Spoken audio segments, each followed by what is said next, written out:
BRS హయాంలో సాంఘిక సంక్షేమ శాఖ గురుకులాల్లో కోట్లలో అవకతవకలు జరిగినట్లు ఆరోపణలు వచ్చాయి. ఈ నేపథ్యంలో ఇటీవల ప్రభుత్వం నిర్వహించిన ఆడిట్లో సంచలన విషయాలు వెలుగులోకి వచ్చాయి. 2017 నుంచి 2020 మధ్య కాలంలో బిల్లులు, లెక్కపత్రాలు లేకుండా నిబంధనలు ఉల్లంఘించి ఇష్టారీతిన ఖర్చు చేసినట్లు గుర్తించారు. ముఖ్యంగా ప్రభుత్వ కొనుగోలు విధానాల ఉల్లంఘన, ఒప్పంద నిబంధనల్లో తేడాలు, అధికార దుర్వినియోగం, సేవల ధృవీకరణ లేకుండా చెల్లింపులు, లోపభూయిష్ట వస్తువుల స్వీకరణ, కాంట్రాక్టర్లతో సంభావ్య సహకారం వంటివి ఉన్నాయి. అయితే ఆ సమయంలో గురుకులాల సెక్రటరీగా ప్రస్తుత బీఆర్ఎస్ నేతగా ఉన్న ఆర్ఎస్ ప్రవీణ్ కుమార్ ఉండడంపై ఈ విషయం మరింత ఆసక్తికరంగా మారింది.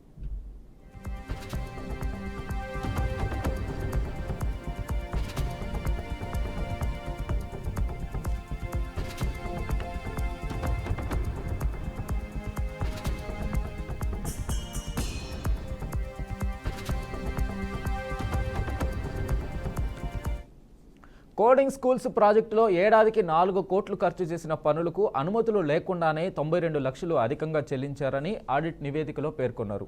2 స్కూళ్లకు మాత్రమే అనుమతి ఉన్న స్థలాలు లేదా స్కూళ్ల సంఖ్యను వివరించకుండా ఒప్పందం చేసుకున్నారని, ఇది నిబంధనలకు విరుద్ధమని పేర్కొన్నారు. టెండర్లు ఈ ప్రొక్యూర్మెంట్ ద్వారా నిర్వహించకపోవడం, విద్యార్థుల సంఖ్య, సిబ్బంది అర్హతల వంటి కీలక నిబంధనలను పూర్తిగా విస్మరించి అమలు చేశారని గుర్తించారు. బ్యాంకు గ్యారంటీ లేకుండానే 90% ముందస్తు చెల్లింపులు చేశారని, ఇది ప్రభుత్వ నిబంధనలకు విరుద్ధమని రిపోర్టులో పేర్కొన్నారు. ఒప్పందం కుదిరిన తర్వాత కార్యదర్శి స్వయంగా సెక్యూరిటీ డిపాజిట్ను మాఫీ చేయడం ద్వారా టెండర్ నిబంధనలను మార్చారని, ఇది కూడా నిబంధనలకు విరుద్ధమేనని రిపోర్టులో పొందుపరిచారు.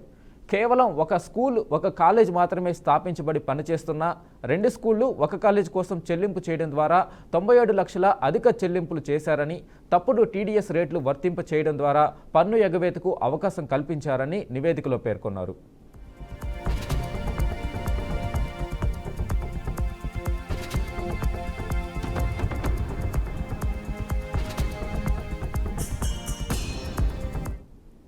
టాపర్ లైసెన్సులు, ప్రాజెక్టు ఖర్చు ఏటా 20 కోట్లు అని టెండర్ లేదా ఒప్పందంలో పేర్కొనకుండా ఈ ప్రొక్యూర్మెంట్ నుంచి తప్పించారు.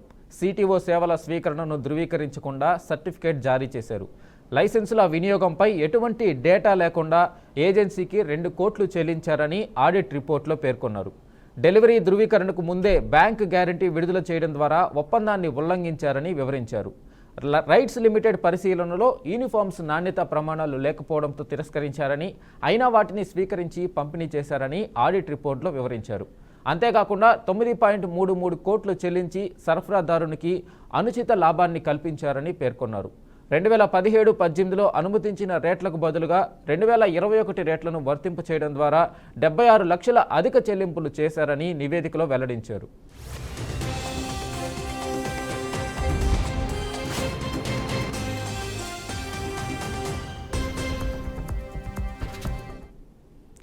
విద్యుత్ సామాగ్రి కొనుగోలులో 1,38 లక్షలు అవకతవకలు జరిగినట్లుగా గుర్తించారు. టెండర్ ప్రక్రియ ఈ ప్లాట్ఫామ్ ద్వారా నిర్వహించకపోవడం, ఐఎస్ఐ సర్టిఫికేట్లు, అనుమతులు లేని సంస్థకు కాంట్రాక్ట్ అప్పగించడం వంటివి చేశారని రిపోర్టులో పేర్కొన్నారు. వారంటీ అనేది ఆర్డర్ తేదీ నుండి ప్రారంభమవడం వల్ల డెలివరీ తర్వాత వచ్చిన లోపాలపై వారంటీ వర్తించలేదని, దీంతో 1,38 కోట్ల విలువైన లోపభూయిష్ట విలువైన వస్తువులు మార్చలేకపోయారని, ఒప్పందాలు లేకుండా చెల్లింపులు చేశారని రిపోర్టులో తెలిపారు.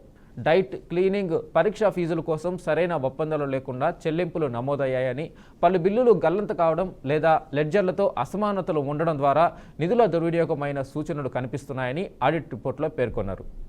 ఇక దీనిపై పూర్తి సమాచారం మా ప్రతినిధి శ్రీనివాస్ అందిస్తారు. శ్రీనివాస్, చెప్పండి, ప్రభుత్వ ఆడిట్లో ఏవేవి ఉన్నాయి, దానికి సంబంధించి బీఆర్ఎస్ పార్టీకి సంబంధించి ఏవే అంశాలు ఆడిట్లో చెప్పినట్టుగా తెలుస్తూ ఉంది? తెలంగాణలోని ప్రభుత్వం అధికారంలో ఉన్నప్పుడు, బీఆర్ఎస్ పార్టీ అధికారంలో ఉన్నప్పుడు, అప్పటి 2017 నుంచి 2020 వరకు social welfare commissioner RS Praveen Kumar అవినీతి ఆరోపణలకు పాల్పడ్డారని ప్రభుత్వం కూడా నివేదిక సమర్పించింది. దీనికి సంబంధించిన 1,30 లక్షలకు సంబంధించినటువంటి వ్యవహారాలు కావచ్చు, టెండర్ లేకుండా ఈ ప్రొక్యూర్మెంట్ టెండర్ లేకుండా జరిగినటువంటి అవినీతిని ప్రభుత్వం బయటపెట్టినటువంటి పరిస్థితి. గతంలో బీఆర్ఎస్ పార్టీకి సంబంధించినటువంటి కేటీఆర్ గత ప్రభుత్వంలోని రెసిడెన్షియల్ స్కూళ్ల పేరుతోటి అనేక టెండర్స్ ని కాలప్ చేస్తూ మైనార్టీ రెసిడెన్షియల్ కావచ్చు, ఇక బీసీ రెసిడెన్షియల్స్ కావచ్చు, ఎస్సీ రెసిడెన్షియల్ లో జరుగుతున్నటువంటి అవకతవకలు జరిగాయనేది కూడా ప్రభుత్వం తేల్చి చెప్తూ ఒక నివేదిక అయితే సమర్పించినటువంటి పరిస్థితి. ప్రస్తుతానికి బీఆర్ఎస్ నాయకులుగా ఉన్నటువంటి ఆర్ఎస్ ప్రవీణ్ కుమార్ గతంలోని 2017 నుంచి 20 వరకు ఇక్కడ కమిషనర్ గా ఉన్నారు. దానికి సంబంధించినటువంటి టెండర్ ప్రొక్యూర్మెంట్ లేకుండా సొంత డబ్బులని వాడుకున్నారనేది ప్రభుత్వ నివేదిక తెచ్చినటువంటి పరిస్థితి. ఏది ఏమైనప్పటికీ తెలంగాణలో గత సోషల్ వెల్ఫేర్ రెసిడెన్షియల్ అభివృద్ధి పేరుతోటి కొత్త అవినీతి పరమైన అటువంటి డేటా కూడా ఇప్పటికీ సేకరించినటువంటి నూతన ప్రభుత్వం దాని మీద ఒక నివేదిక కూడా సమర్పించినటువంటి పరిస్థితి. 2017 నుంచి 2020 వరకు సంబంధించిన కమిషనర్ గా ఉన్నటువంటి ఆర్ఎస్ ప్రవీణ్ కుమార్ హయాంలోని ఈ ప్రొక్యూర్మెంట్ లేకుండా జరిగినట్టు ఈ తతంగం అంతా ఒక్కసారిగా రికార్డెడ్ గా ఒక నివేదిక అయితే సమర్పించింది. ఈ అవినీతి ఆరోపణలు ఎదుర్కొంటున్నటువంటి ఆర్ఎస్ ప్రవీణ్ కుమార్ గాని అప్పుడున్నటువంటి బీఆర్ఎస్ పార్టీ సంబంధించినటువంటి అధికార పార్టీ వాళ్ళు చేసిన టెండర్స్ అనేది ఇంకా ఒక కన్క్లూజన్ రావాల్సినట్టుంది. కేవలం అప్పుడు ఆర్ఎస్ ప్రవీణ్ కుమార్ ఒక కమిషనర్ మాత్రమే ఉన్నారు. దానికి సంబంధించినటువంటి కానీ అప్పుడున్నటువంటి రాజకీయ ప్రయోజనాలు కదా అప్పుడున్న బీఆర్ఎస్ పార్టీ నామకుల ఒత్తిళ్లకు ఈ 1,30,00,000 సంబంధించినటువంటి వ్యవహారం ఒక్కసారిగా బయటపడిందా? రెండు బిల్డింగ్ లోనే 2 కాలేజీలు నడుస్తున్నట్టు నివేదిక ఇచ్చిరారనేది ఇప్పుడున్నటువంటి చెప్తున్నటువంటి ప్రస్తుత 1,30,00,000 స్కామ్. దీనికి సంబంధించి చూసినట్లయితే అప్పట్లో ఒక్కొక్క కాలేజీలలో 2 కాలేజెస్ సోషల్ వెల్ఫేర్ రెసిడెన్షియల్ కావచ్చు, జ్యోతిరావు పూలే మైనార్టీ రెసిడెన్షియల్స్ ఇలాంటి అనేకంగా ఏదైతే రెసిడెన్షియల్స్ ని డెవలప్ చేయడంలో భాగంగానే అప్పుడు ప్రభుత్వము చేసిందనేదే గత ప్రభుత్వం చెప్పుకుంటూ వచ్చింది. కానీ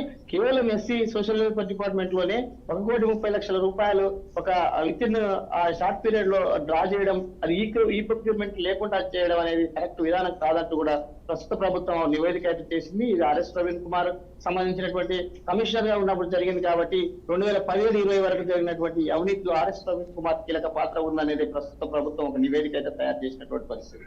అప్పటి ప్రభుత్వాలు అప్పుడు ఉన్నటువంటి బీఆర్ఎస్ పార్టీ రాజకీయ ఒత్తిళ్లకు జరిగిందా, దానికి సంబంధించి ఏ విధంగా ఉందనేది ఒక చర్చ జరుగుతున్నటువంటి పరిస్థితి తెలంగాణ వ్యాప్తంగా. ఈ చర్చకు పూర్తిగా ఒక సారాంశానికి సంబంధించిన మాత్రం ప్రభుత్వం ఒక నివేదిక అయితే సమర్పించింది.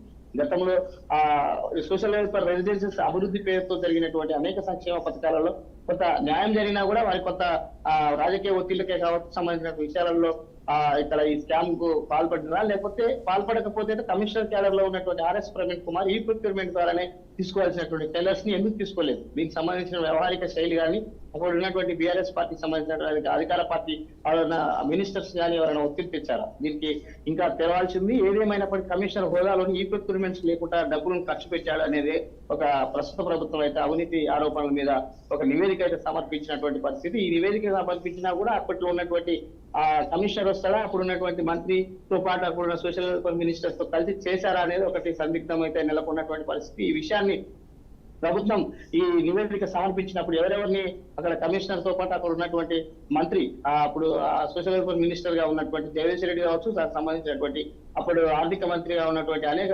రూపాయల్లో వచ్చినటువంటి విషయాలను కమిషనర్ చేయాలంటే అక్కడ ఉన్నటువంటి మినిస్టర్ చెప్తేనే జరిగిందా?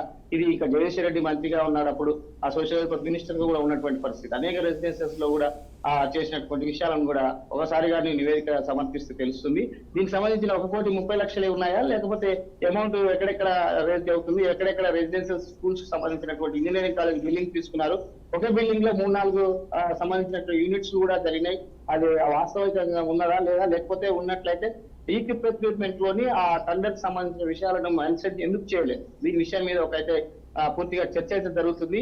ఇక్కడ ఉన్నటువంటి కమిషనర్ తో పాటు అప్పుడు ఉన్నటువంటి అధికార పార్టీ మినిస్టర్స్ ఎవరిని ఇన్వాల్వ్ అవుతారు, వారికి కూడా ఎవరు నోటీసులు ఇస్తారా అనేది అయితే ఒక చర్చ జరుగుతుంది తెలంగాణ వ్యాప్తంగా. తెలంగాణలో జరిగినటువంటి 2017 నుంచి 2020 వరకు జరిగినటువంటి సోషల్ వెల్ఫేర్ రెసిడెన్స్ అవి డెవలప్మెంట్స్ చేస్తున్నటువంటి ఆర్ఎస్ ప్రవీణ్ కుమార్ మీద గత ప్రభుత్వంలోని ఒక అవినీతి ఆరోపణలు ఉన్నాయనేది కూడా ఓ నివేదికనైతే సమర్పిస్తున్నారు. ఈ నివేదిక సంబంధించి మాత్రం తన కమిషనర్ గా ఉండి అదే ఆ మినిస్టర్స్ ఎవరైనా చెప్తే చేశారేమో అనేది కూడా ఇంకా పెద్ద ఎత్తున చర్చ అయితే జరుగుతుంది. ఏదేమైనప్పటికీ సోషల్ వెల్ఫేర్ రెసిడెన్షియల్స్ లోని ఆధునీకరణ పేరుతో జరిగినటువంటి అనేక మౌలిక సదుపాయాలు కానీ అప్పుడు ఉన్నటువంటి విషయాలను కానీ మెను కూడా డెవలప్ చేసిన కొరకు ఎక్కువ బడ్జెట్ కూడా పెట్టడం జరిగింది.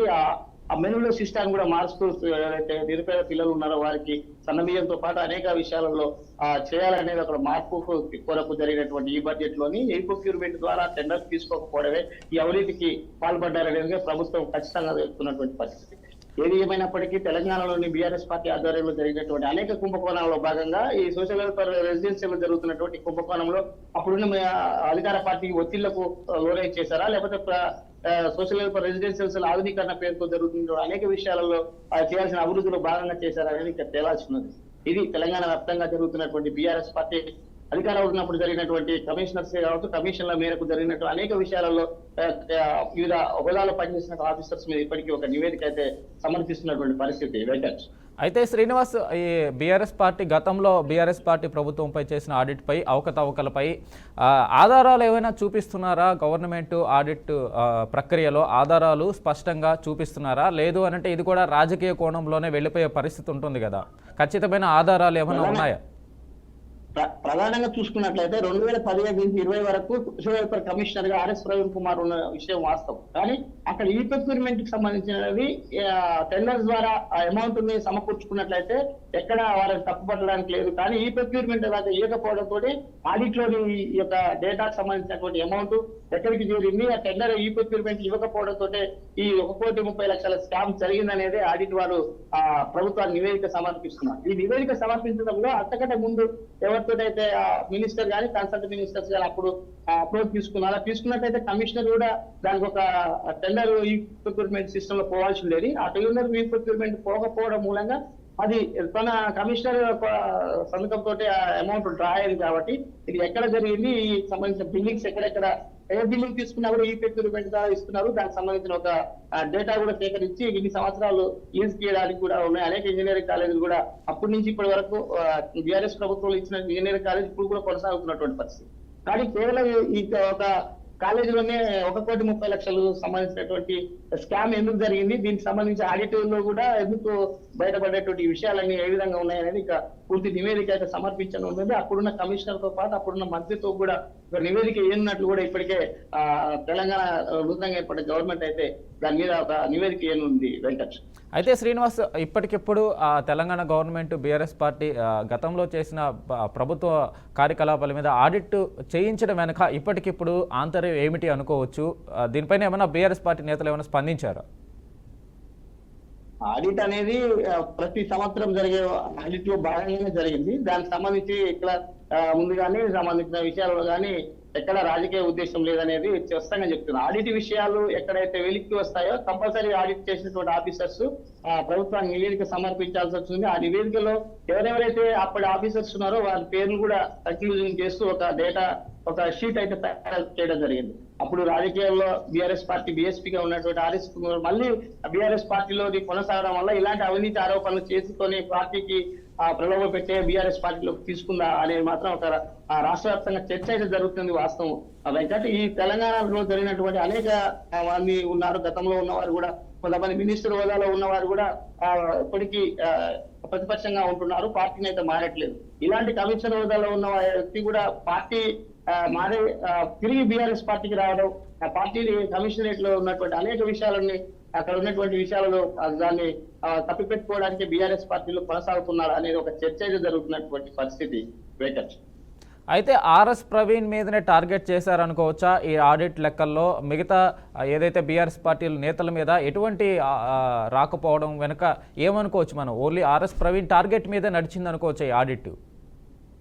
వాస్తవానికి చూసినట్లయితే తెలంగాణలోని మైనార్టీ రెసిడెన్సీస్ ఉన్నాయి, జ్యోతిరాపూల రెసిడెన్సీస్ ఉన్నాయి. ఒక సోషల్ వెల్ఫేర్ డిపార్ట్మెంట్ లోనే అది బీఆర్ఎస్ పార్టీలో కొనసాగుతున్న ఆర్ఎస్ ప్రవీణ్ గతంలో కమిషనర్ ఉన్నాడు కాబట్టి ఈ ఆడిట్ లెక్కలు తీస్తున్నారా? మిగతా రెసిడెన్షియల్స్ లో తెలంగాణలోని ఉన్నటువంటి 3 విభాగాల్లో పనిచేస్తున్న రెసిడెన్షియల్స్ వారి ఎందుకు చేయట్లేరు అనేది ఒక రాజకీయ చర్చ జరుగుతుంది. వాస్తవం ఆర్ఎస్ ప్రవీణ్ కుమార్ 1,30,00,000తో పాటు వివిధ హోదాలో పనిచేసినటువంటి ఇంకా రెసిడెన్షియల్స్ మీద ఆడిట్ చేయకుండా కేవలం ఒక బీఆర్ఎస్ పార్టీలో కొనసాగుతున్నటువంటి RS Praveen Kumar social welfare commissioner గా ఉన్నాడు ఎవరైతే అతని మీద బురద చేస్తున్నారు అనేది మాత్రం రాజకీయ చర్చ అయితే జరుగుతున్నటువంటి పరిస్థితి.